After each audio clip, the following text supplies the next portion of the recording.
Welcome to your crochet bouquet video, your final in the series for making your pumpkin, for making the pumpkin stalk. The pumpkin stalk is worked in the round, so here you can see that I'm making a magic ring by wrapping my fingers with the yarn, pulling the working yarn under the yarn tail, and then continuing to work into the loop.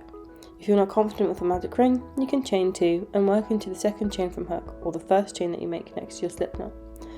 For a small size, you're going to do 4 double crochets into the ring, and for a larger size, so your medium and large size, you're going to do 6 double crochets. Of course, if you want to have a thick stalk on your small one, or a thinner stalk on your big one, you can do that too.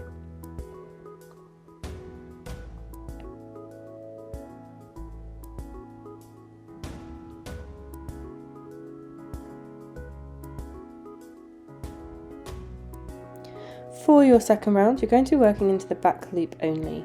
For those that did a worked flat pumpkin, it's basically exactly what you've just done, only working it in the round. You want to be looking at the V of the top of your stitch, pushing your hook into the middle of that V, around that back loop only, hence back loop only.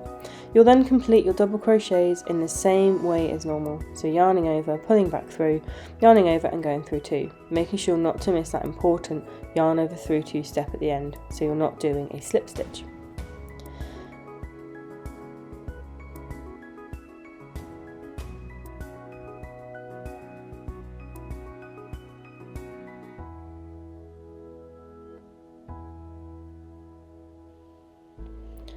For the next round, you're going to work underneath both loops, and you'll do this until you're happy with the length of your stalk. This is completely customizable based on what you want.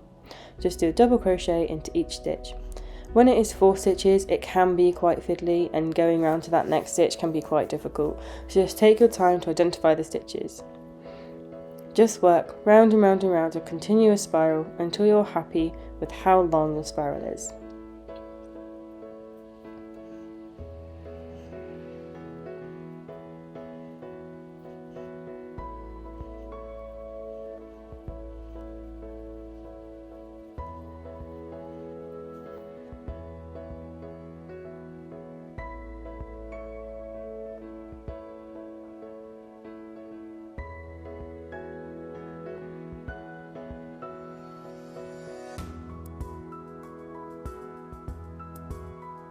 You have the option of increasing the base of your stalk, so just do this by adding increases every few stitches.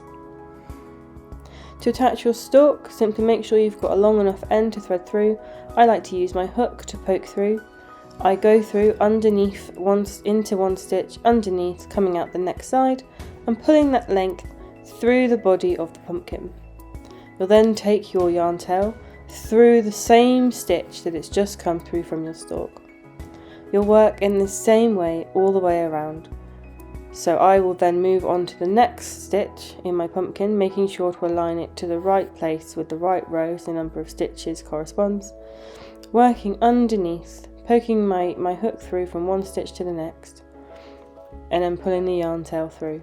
Then taking that up into the stalk and repeating the process. You can make sure that all of your yarn ends are tucked into your stalk, or you can do this at the end with your hook or a darning needle, of course. You don't need to do this as you go if you don't want to. Once you reach the end, I like to insert my hook into the top of the stalk, or with my yarn needle, take my yarn tail end up through the stalk to the top.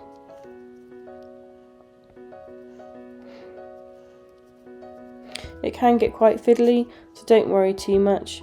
You just want to make sure that you're not pulling through any of the stuffing from the middle of your pumpkin as you're sewing. This is when using a yarn needle can actually be a little bit easier, but if you're just careful, you'll be absolutely fine with your crochet hook too.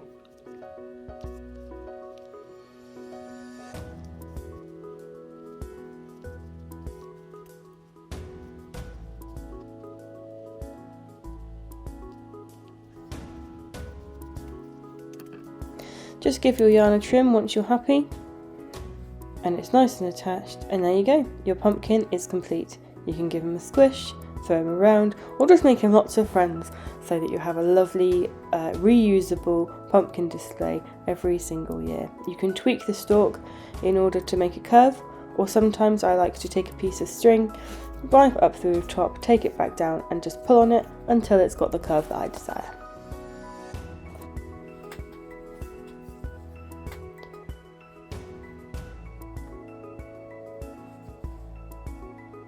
And there you have it. That is your completed pumpkin. Isn't it cute?